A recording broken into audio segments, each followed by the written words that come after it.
Olá, pessoal! Então, hoje estamos de volta com o nosso projeto de leitura 12 livros para 2022. Vou deixar aqui em cima nos cards e lá embaixo na descrição o link da playlist, onde eu mostro todos os livros do projeto e explico um pouquinho para vocês, mas basicamente eu lendo um livro por mês e vindo aqui comentar com vocês sobre a minha leitura, minha experiência e o livro em si. E aqui no canal a gente já tem vídeo para o livro de janeiro, fevereiro, março, e hoje a gente vai falar um pouquinho sobre o livro O Tigre, do escritor John Vaillant. Bom, gente, o autor, ele nasceu em 1962, em Massachusetts, e foi morar em Vancouver em 1998. E este livro aqui ele foi publicado em 2010 e aqui no Brasil, pela Intrínseca, foi publicado em 2016. Inclusive, eu vou deixar o link da Amazon lá embaixo, caso vocês queiram adquirir o livro. Bom, gente, como o próprio título diz, o autor aqui nos conta a história de um tigre. E essa história, ela se passa no extremo oriente russo, numa divisão federal chamada Primorsky Krai, se não me engano. Eu vou deixar o mapa aqui do lado. É como se fosse uma península, lá no extremo oriente mesmo da Rússia.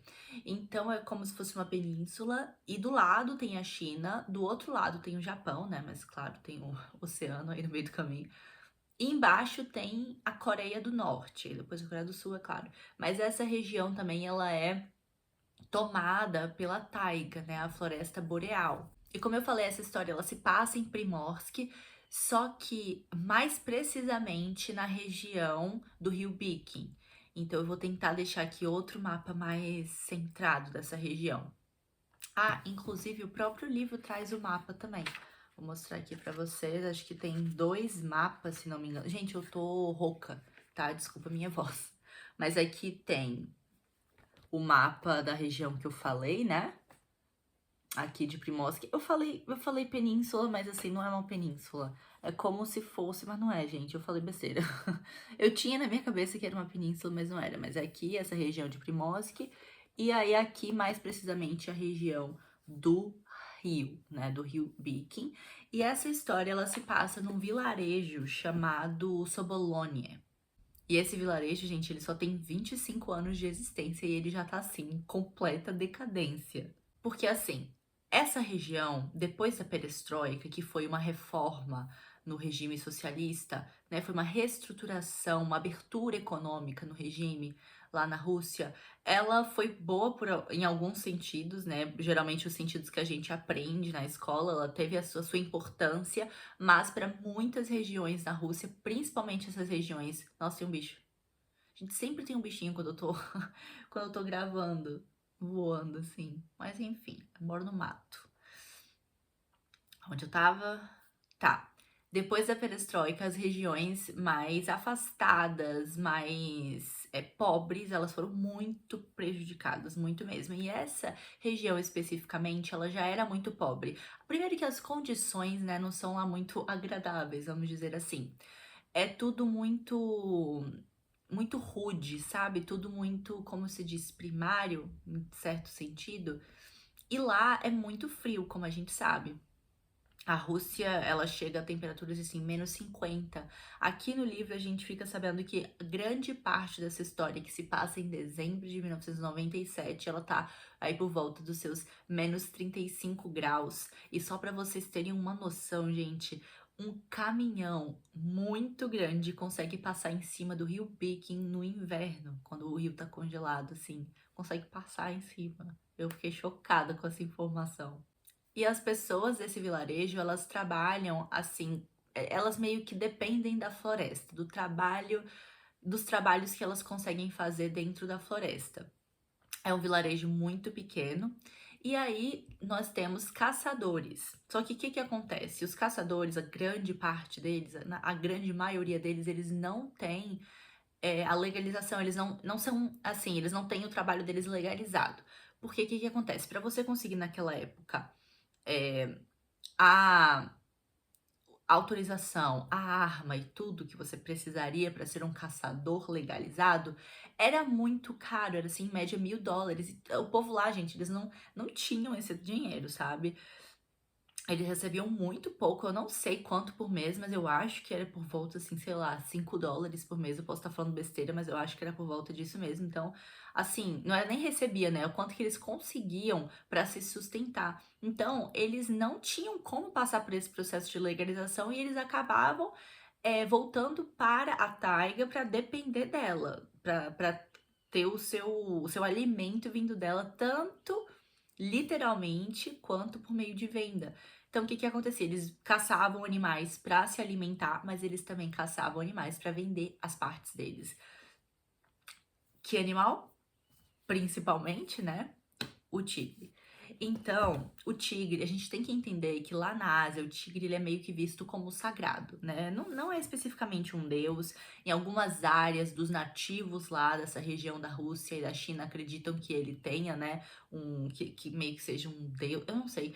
Eu só sei que ele é sagrado e as partes deles, não sagrado no sentido de não poder matar, como são as vacas na Índia, mas no sentido de assim, tudo é muito valioso, né?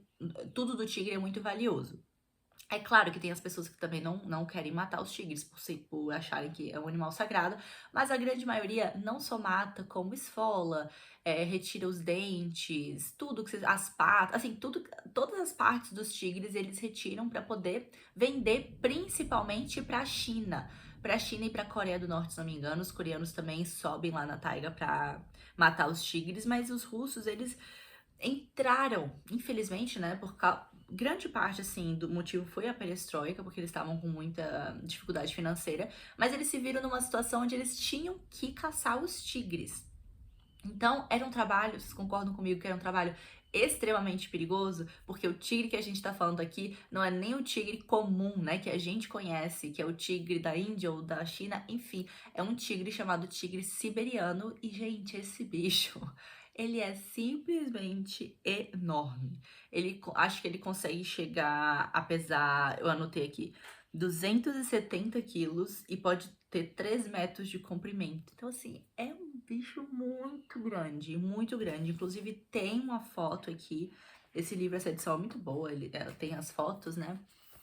Das pessoas que participaram da história também tem. Não foi esse tigre exatamente o da história, mas olha só como é o tigre siberiano. Bem diferente, porque ele tem meio que essa carona, né? Ele é muito, muito maior do que os tigres que a gente tá, assim, acostumado. Não acostumado, a gente não tá acostumado com tigre nenhum aqui no Brasil, mas tudo bem, vocês entenderam o que eu tô falando. Mas enfim, e aí era muito difícil viver disso, mas eles faziam mesmo assim. E por que que eu tô dando, né, explicando mais ou menos isso? Porque a história, né, que é a história de sobrevivência e de vingança, ela acontece exatamente por causa dessa questão de caça aos tigres. Então, o personagem principal, quer dizer, não é o personagem principal, o personagem que primeiro morre aqui nessa história, ele se chama Vladimir Markov. E a primeira parte inteira do livro, inteira, é a história dele aqui. Parte 1, Markov. É o que aconteceu com ele. Logo no prólogo, a gente já tem a história de como ele morreu. A história de como ele morreu, não, mas assim, como se fosse em primeira pessoa dele morrendo, né? A descrição dele morrendo, sendo atacado pelo tigre. E aí depois a gente vai ter da página 15 até a página 201, é bastante coisa. A gente vai ter não só momentos, né, de descrição, assim, da equipe indo averiguar e investigar a situação, como também fatos históricos, políticos e da natureza. Então, esse autor aqui, o John Vaillant, ele faz um trabalho impecável de pesquisa. Ele fala pra gente tudo que dá todo o conceito histórico da época da perestroika. Ele também fala bastante sobre a floresta em si, todo tipo de coisa que tem dentro dessa floresta. Pra vocês terem noção dessa floresta, assim, ele fala, eu deixei aqui na página 33 e 34, tudo que tinha nessa floresta, olha só.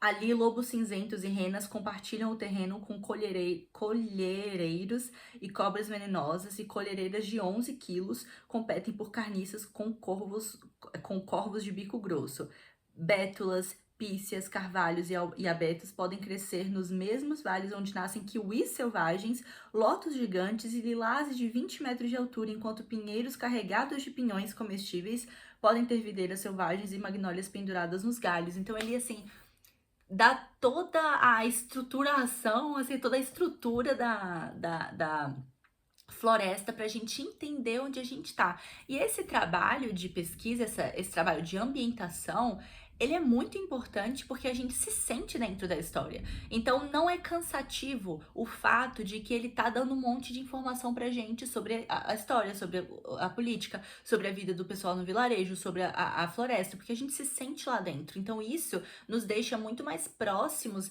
dessa história em si, da história do tigre.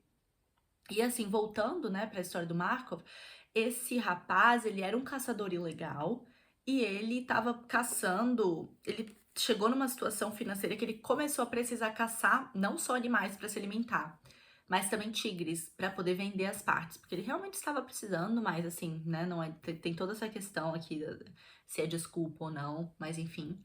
E ele precisou e aí a gente já começa o livro sabendo que ele morreu, mas ele não só morreu pelo tigre, gente. O tigre não só o matou, o tigre o comeu quase que completamente. Então, por que que é tão estranho? Essa história já começa assim, né? Por que que o inspetor, que não é inspetor na verdade, mas um rapaz, né? Não sei se como eu posso chamar ele, né? Mas ele trabalhava no Inspection Tiger, que era essa organização que cuidava de acidentes com tigres, caças ilegais, principalmente caças ilegais. Então esse rapaz, ele se chamava Yuri Trush. E ele já é chamado aqui logo no começo para poder averiguar a situação. Então ele vai lá, quando ele chega para ver, gente, a situação é o caos, são só as roupas do cara espalhadas e, tipo, sangue em todos os lugares, e não tem. E pedaços minúsculos do corpo dele. Então eles olham e falam: nossa, o tigre comeu esse cara. E assim, o que que acontece? Eu sei que o tigre. Ou eu sempre soube, não sei, porque eu sempre soube que o tigre não comia pessoas. Não sei porque que eu tinha essa informação na minha cabeça. Eu achava que tigre caçava animais pra matar, né? E as pessoas ele matava, assim, por outros motivos. Ou então aquela fome extrema, uma situação assim. Tanto é que ontem eu tava conversando com meu namorado sobre essa questão de tigres, porque ele morou na Índia a vida dele quase inteira. Eu perguntei, você já viu tigre, né? Tá engraçado. Eu perguntei, você já viu tigre? Tô lendo essa história que o tigre comeu o cara. Então não é normal, né? O tigre comer. Ele falou, Júlia, óbvio que é normal o tigre comer.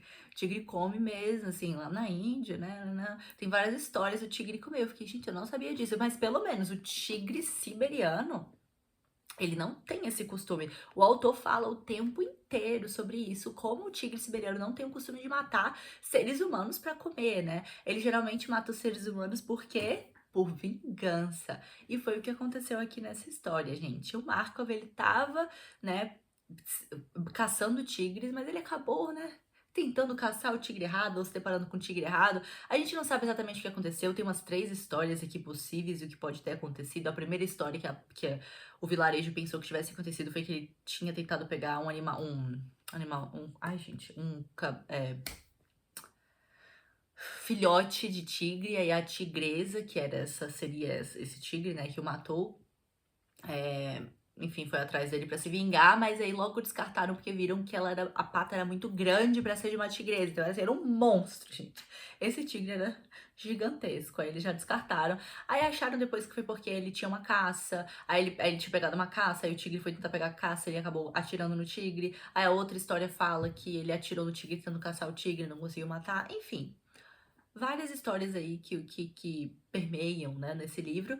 Só que no final das contas, o que a gente sabe é que ele morreu comido e que o tigre está machucado. Então a patinha dele tá machucada. A patinha, eu sou desse tamanho a pata dele, tudo bem. Mas a pata dele está machucada e ele tá mancando. E aí o pessoal que tá lá averiguando, investigando toda a situação, eles percebem isso. Mas o que que acontece? O investigador, que é o Trush, ele não tinha tido nenhuma autorização para matar tigre nenhum, porque lembramos que ele participava dessa organização que era para defesa dos tigres, defender os tigres e a vida animal. Então ele não tinha nenhuma ordem para matar tigre nenhum. Então ele resolveu não matar, mas isso acabou, né, pegando ele depois. Porque o que que aconteceu? Lá pras tantas, sei lá quantos dias depois, não tô lembrada agora exatamente quantos dias depois. Mas um outro rapaz acabou sendo comido pelo mesmo tigre. Então, muita gente do vilarejo acabou culpando o Trunch, dizendo que se ele tivesse ido atrás do primeiro tigre, né, do tigre no primeiro momento, que ele teria matado o tigre, capturado o tigre, enfim, e que isso não teria acontecido. E aí é muito triste. Então, como eu falei, a primeira parte da história é do Markov e a segunda parte é desse segundo menino que morreu, né, que se chama Pochepnia. Esse daqui, parte 2. E aí é a história da morte dele, como ele também foi comido. Então, assim, é uma história estranhíssima. Eles já começam a achar que tem alguma coisa muito errada, né? Assim, por que que o tigre tá comendo? E aí eles percebem realmente que é uma história pessoal, uma história de. Pessoal. Mas é uma história de vingança mesmo. E aqui o autor ele descreve bastante nesse livro como principalmente os nativos, né, as tribos e os nativos de lá, e também os chineses, acho não sei se coreanos também, mas os russos também, todo mundo lá na região achava, acreditava piamente que os tigres eles conseguiam pensar, só que o tipo de nível de inteligência seria similar com a do humano, mas não é quantidade que eu quero falar, mas enfim, né? Vocês entenderam. É menor, só que eles sentem tudo, eles sentem raiva, eles sentem vingança. E aí muita gente fala assim, quase todos os mamíferos possuem isso, mas parece que o tigre é pior. E ainda misturado, né, com o fato de que eles veem o tigre como se fosse um deus, assim, ele é sagrado, ele é uma criatura inteligentíssima, que tem muita gente lá na área que não aceita essa história de caçar tigre porque sabe que o tigre vai voltar pra poder matar toda a família deles, e isso acontecia direto lá. Então, assim, o povo morria de medo desses tigres. Imagina você fazer parte dessa inspeção, né? Pra poder averiguar tudo que tá acontecendo. Esse tigre que tá aí comendo as pessoas, e é isso que a gente acompanha aqui nesse livro. A terceira parte do livro, porque tem 3 partes, é a parte final deles de fato indo atrás do tigre. E é assim, gente, sensacional. Eu não consigo explicar pra vocês o que eu senti com esse livro, mas eu li assim, ó. Nossa, porque eu queria muito saber como ia acontecer, se eles iam conseguir capturar o tigre. Queria saber por quê, porque o jeito que ele escreve essa história aqui é muito bom. Ele assim, joga uma informação acerca da história, depois ele vem com uma informação histórica e política, depois ele vem aqui explicando a floresta boreal. Enfim, gente, eu fiquei morrendo de vontade de ir pra taiga na Rússia, vocês acreditam? Aí ontem mesmo com meu namorado, tô tentando matar o bicho. Aí ontem mesmo eu falei pra ele, eu quero ir pra Rússia. Aí ele falou, você vai sozinha. Não quero não. Chega! Porque ele também já viveu muito, né, nesses países, assim, então... Aí ele falou, não, tenho vontade de ir pra Rússia, não, tu vai sozinha. Eu falei, não, você vai mudar de ideia no futuro. Ele, só se for pra Moscou e São Petersburgo. Eu falei, não, tudo bem, mas a gente tem que ir pra taiga também, pô, Floresta Boreal, olha que coisa incrível. Gente, eu aposto com vocês, que se vocês lerem esse livro aqui, vocês vão ficar com vontade de pelo menos conhecer. Não digo ir para Sobolone, porque assim, esse vilarejo... você fica até, assim, nossa, triste, sabe, de ler sobre ele, sobre a vida das pessoas. Em dado momento, o autor fala aqui que eles não vivem em Sobolônia, eles sobrevivem. Então a vida é muito dura, sabe? Quando eu falei pra vocês que eles realmente é, se tornam para a, não sei se isso existe, mas enfim, que eles decidem pela caça de tigres para sobreviver, para poder ter o dinheiro, é verdade, porque eles realmente não tinham, né, como se alimentar. Muita gente lá, nossa, morria na pobreza mesmo, então você fica meio que sem saber o que pensar. É claro que eu, durante o livro inteiro, não fiquei com pena dos tigres, dessa questão de caça, né, os tigres. Mas ao mesmo tempo você fica assim, nossa, a situação dessas pessoas, sabe? Muito, muito difícil. E cara, que sensacional esse livro, assim. Eu recomendo muito que vocês leiam. Não é um livro diretão de história, como eu falei. Vai ter a história, que é uma história real, tá? Então vai ter essa história real, mas também vai ter muita informação muito bacana. Então, assim, pra gente que tá fazendo nosso projeto de leitura dos Dostoiévski em ordem cronológica, é bacana saber mais sobre a Sibéria, né? Sobre o tigre siberiano, assim, sobre essas áreas da Rússia. É legal saber. Então a gente sabe também que o Dostoiévski ele foi pra Sibéria pra poder cumprir os trabalhos forçados, mas ele ficou numa Sibéria muito longe da Sibéria que eu tô falando. A Sibéria que eu tô falando, assim, primitiva, gente, de verdade. E esse tigre, gente, assim, dá nem pra acreditar. Eu não sabia nem que esse tigre existia, né? Eu acho que eu já tinha ouvido falar, mas eu não sabia, né, os pormenores, os detalhes da existência desse tigre. Eu fiquei chocada com uma informação que o autor falou aqui, que esses tigres, eles comem de salmão até ursos. E humanos, claro, né, agora, se eles querem se vingar do ser humano. Mas é impressionante como eles descrevem o ataque do tigre, como eles descrevem o como o tigre parece que tá pensando, assim, quando ele te vê, sabe, assim, ele tá calculando tudo na cabeça dele e ele quer aquela pessoa, exatamente aquela. Isso me lembra, minha mãe me disse uma vez que ela foi pra um zoológico há muitos anos, e ela chegou lá e olhou e o tigre, né, o povo lá que estava olhando os animais, eles estavam perturbando muito o tigre, tipo, fazendo barulho, enchendo o saco do tigre, sabe. E a minha mãe lá ficou com pena do tigre e olhou pro tigre, querendo ver se tinha alguma expressão facial. Ela disse que ele olhou pra ele assim, ele olhou pra ela assim, tipo, com o olho aberto e com um ódio. Ela falou: "Júlia, era um ódio, ele estava com ódio de mim, sabe, uma coisa, assim, absurda que eu senti. Eu fiquei sem palavras, eu senti um frio aqui. E aí aqui no livro, em dado momento, eles também falam sobre esse frio, né, que eles sentem. Mas enfim, cara, essa história é sensacional, gente. Foi uma ótima leitura, foi muito bom pra divergir um pouquinho do que a gente tá lendo aqui no canal. E é uma leitura super rápida, super divertida, é interessante, né? Você aprende bastante coisa e ainda fica chocado com o que com o que você encontra aqui nesse livro. Então é isso, gente. Como eu falei, é uma proposta diferente, né, de livro aqui no canal. Eu não tenho costume de falar sobre esse tipo de livro, mas eu acho bacana, eu gosto muito. Então, se vocês souberem de livros assim parecidos com esse, podem deixar aqui embaixo nos comentários.